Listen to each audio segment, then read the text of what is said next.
Il y en a déjà, la fois passée, nous sommes sous embargo. Lorsqu'il y a eu les votes au Conseil de sécurité de l'ONU, nous avons trouvé que les 5 membres permanents du Conseil de sécurité n'ont pas aidé la RDC à sortir de ce bourbier de l'embargo sur les armes. On a même vu l'abstention de la Russie et de la Chine. C'est-à-dire que personne n'a pas empêché que cette résolution du Conseil de sécurité sur les armes ou l'embargo du Congo ne soit pas écartée. Donc nous vivons déjà sous menace, nous vivons déjà sous embargo. Donc quand les deux États, la Chine et la Russie, se sont abstenus, c'est-à-dire la résolution a été adoptée à l'unanimité. Même le Kenya et je crois Gabon et Ghana, ils se sont abstenus. Pour dire que les conséquences sont déjà là.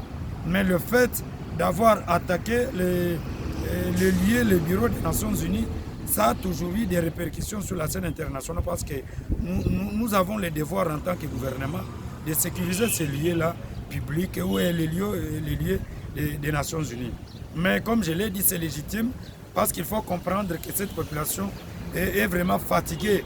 Mais ce n'est pas la MONUSCO qui attaque. Il y a, bien sûr, la sécurité ne tombe pas ou ne relève pas de la compétence de la MONUSCO. La sécurité relève de la puissance publique, de la souveraineté nationale. Notre sécurité ne dépend pas de la MONUSCO, elle dépend du gouvernement congolais. Les casques bleus que nous avons dans la MONUSCO ou dans l'ONU sont des militaires des États membres. La MONUSCO ou les Nations Unies ne disposent pas leurs propres militaires. Les militaires qui sont envoyés dans des missions onusiennes, ils sont là pour voir les intérêts géostratégiques de leurs États. Donc, c'est normal, ces revendications, mais ils n'ont pas été bien canalisées. Je crois que les gouverneurs militaires du Sud Kivu, Nord Kivu, ils ont déjà pris des mesures palliatives pour que de tels incidents ne se répètent pas. Mais j'insiste, s'il faut faire partie de la MONUSCO, c'est le gouvernement qui doit encore écrire pour leur départ. Nous avons même dans la province du Haut-Katanga, il n'y a pas la MONUSCO. Même dans le Kassai, ils sont déjà partis.